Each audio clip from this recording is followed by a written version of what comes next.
આવેલા જે યુવાનો છે જેમને નોકરી નથી મળતી તેને લઈને ક્યાંક ને ક્યાંક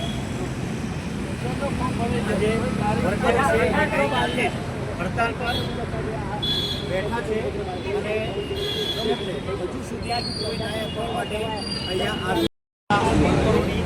વેદના સાંભળવા યુવરાજસિંહ બાપુ સાથે વાત કરીશું. બાપુ અહીંયા આવ્યા છો, શું કહેશો?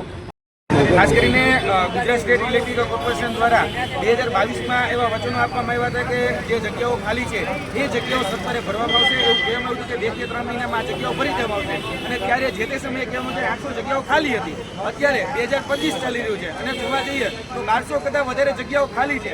અને ભૂતકાળમાં એટલે કે 2022માં એના ફોર્મ ભરાઈ ચૂક્યા હતા, એના ડોક્યુમેન્ટ વેરિફિકેશન પણ થઈ ચૂક્યા, એટલે ફોર્મ વેરિફિકેશન પણ થઈ ગયા હતા. અને હવે જ્યારે ભરતી કરવાની વારો આવી ત્યારે એ ઠાગા ઠૈયા કરે છે. એટલે આ ઠાગા ઠૈયા છે એ મને અહીંયા સ્પષ્ટપણે લાગી રહ્યું છે કે જે જીસેક છે અને એની સાથે સાથે જે જીયુવીએનએલની જે મૂળ કચેરીના જે એમડી છે એને ક્યાંક ને ક્યાંક સંકલનનો અભાવ હોય, એટલે કે કચેરી વચ્ચે અને અધિકારીઓ વચ્ચે સંકલનનો જે અભાવ છે એને કારણે આજે વિદ્યાર્થીઓ પીસાઈ રહ્યા છે. અને પોતાની જે માનીતી અને આઉટસોર્સિંગ કોન્ટ્રાક્ટ એજન્સી છે એને ફાયદો થાય, એને લાભ થાય અને એમાંથી મલાઈ ખાઈ શકાય એટલા માટે પોતાની માનીતી એજન્સીઓને કોન્ટ્રાક્ટ આપી અને આઉટસોર્સિંગના માધ્યમથી આ બધી ભરતીઓ કરવામાં આવે છે. ખરેખર અને કાયમી ભરતી કરવાથી જે તે સમયે આમાં જીઆર પણ કરવામાં આવ્યા હતા, ઠેરાવ પણ કરવામાં આવ્યા હતા અને ત્યારે પણ એવું કહેવામાં આવ્યું હતું કે ભાઈ આની અંદર અમે તાત્કાલિક ધોરણે 800ની ભરતી કરીશું અને 2 મહિનાની અંદર નિમણૂક પણ આપી દઈશું. પણ આ 2 મહિનાની અંદર 3 વર્ષ પૂરા થઈ ગયા, હજી સુધી નિમણૂક કરવામાં નથી આવી. આ છોકરાઓ 2 દિવસથી ભૂખ હડતાલ પર છે, કોઈ અધિકારીઓ બહાર આવ્યા નથી સાંભળવા માટે. શું કહેશો અધિકારીઓ? ખાસ કરીને ગુજરાતમાં જોવા જઈએ તો મને એવું લાગી રહ્યું છે નેતા કરતાં અધિકારીઓનું રાજ વધારે ચાલી રહ્યું છે.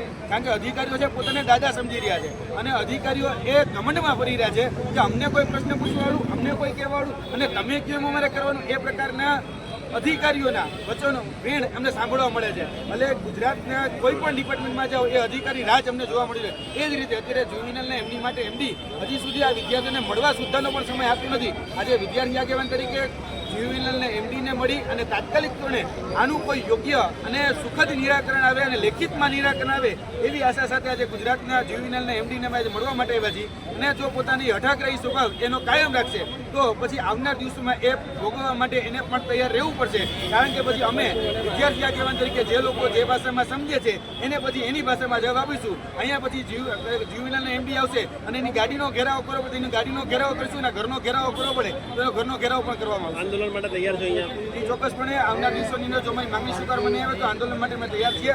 અને આ જ જગ્યાએ જે જગ્યાએ વિદ્યાર્થીઓ ભૂખ હડતાલ કરી રહ્યા છે એની સાથે ખભો મિલાવીને આ જ જગ્યાએ ભૂખ હડતાલ પણ કરીશું અને આ આંદોલનને આગળ ધપાવીશું.